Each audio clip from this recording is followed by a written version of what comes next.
docteur Ahmed Khalifa Niass lu ñëwal mbir mi nga xam ne moom lañ dal nemmeeku fële ci diwaanu Kolda ay nit ñoo xam ne dañuy réclamer ne ay prophète lañu ñu gis leen ñu génn ànd di julli ci àll bi mais ci ay kàllaama pulaar sol ay yére yu weex mel ni ay nit yu solu màkka jëfin bi ni mel ban gis-gis moom la ci am. waaw maanaam loolu. bu dee ñi ñuy wax xalif généraux yi am nañu mission. loolu seen mission moo ñu xeex ak loola. ndax ku weddi yàlla. te nekkoon ci biir islam kooku mooy murtad ki nga xam ne dafa wàññeeku. te ñooñu am na ay dogal yoo xam ne l'islam dogal na ko ci ñoom démb tey loolu ñoom. léegi nag premier concerne. mooy suñu xalifa. ca Medina Gounass Cheikh Ahmed Tidiane. dégg nga doomi Cheikh Mouhamed Seydou xuddu yàlla bu mag boobu. nga xam ne ñun ñëpp fonkoon nañ ko def ko kilifa te muy suñ kilifa te jefoo ko. tam yegg ne te loolu seytaane su tàkk foo xam ne. ci agglomération bi la bokk moom la gën a jege géographiquement moo gën a xam ne mu demee làkk wa ñuy wax moo ñu ko gën a xam. moom moo war a jiitu ci xeex loolu. deuxièmement bu dee doole mateewu ko. mu woote ay kàngam yi nga xam ne taxawaayam lañ taxawee. ci Kaolack ak Touba ak Tiwaawan ak kër Sëñ Abbas ak Njaasaan ak Cenaba ak fudul foofu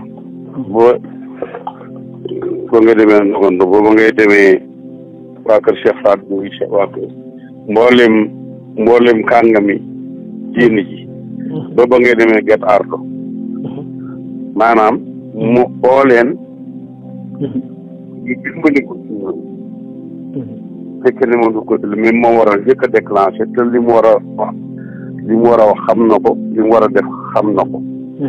kon nag ñun duñu réagir réaction wu. mu mel ni moom néew fi ñu taxawaay fa mu ne daf ko fees del te doy na nañ ko te ñu ngi ko ci encouragé. woon ko ne ñu ngi ci gannaawam. lu mu laaj rek su ne daf leen ko mu tax. kon su ma déggee bu baax docteur dafa mel ni ku daal da nga jàpp ne xeex bi ni mel balaa kenn di ci yëy yàbbi ñoom ñoo war a jiitu ngir wax ci kon dafay mel ni ñoom daal ci li ñu nekk dëppoowul ak li nga xam ne moom la diine santaane. fay lakk daal ci ñi gën a jege. ñi gën a jege lakk ga ñoo ko gën a mën a fay ñi bëri ndox te sori ko. comme moom am na ndox mu ko fay. ñun ñëpp gannaaw bu ko yàlla joxee makaama boobu ñu ngi wëlbati ne ko ñun ñëpp ay soldaar lañ ñu ngi koy déglu ci bu ne jóg leen di jóg lu mu laaj ñu ngi def ko ci. xam na loolu li ci diine ji wax. moom la koy jàngale waa kenn du ko jàngal. lan nga yaakaar ne moo war a mën a motiver wala sax nag woo ñi nga xamante ni ñooy réclame ay prophète bay amal julli yi lan nga yaakaar moo leen war a mën a dugal ci li ni mel. waaw comme cas précis yi nga wax cas précis bi lépp lu ci aju. laaj ko Cheikh Ahmed Tidiane wala ñooy wax ci turam. ndax ñooñu ñoom la jëkk a war wala ñoo war ñun. kun tey lan ngay wax tey Sénégal yi au delà de ki nga wax ne moo leen gën a jege te mu nekkee foofu la tam war a mën a am. waaw damay wax Sénégal yi nañ ci wóolu Cheikh Ahmed Tidiane te déglu ko ca matee na ko. la yàlla wax ci alxuraan ne inna xayra man istajarta al-qawiyyu al-amiin.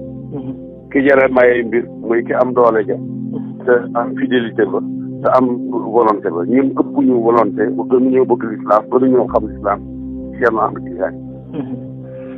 est-ce que tam jëf bi ni mel wala sax nag lii ñu dal di def nii est-ce que war na mën a nekk lu possible ci ak fi jamono toll ak tamit diine l'islam taxawaay bi nga xamante ni ku ci nekk ku ne war na ko ci mën a am est-ce que c'est une possibilité. waaw xam nga loolu dafay waxaat li ma wax léegi rek ba noppi xam nga kii mënu ma wax dara ba pare.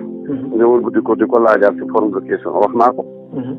le premier préposé c'est Cheikh Ahmed Tidiane xool ko ci armée bi. bu dara xewoon foofu.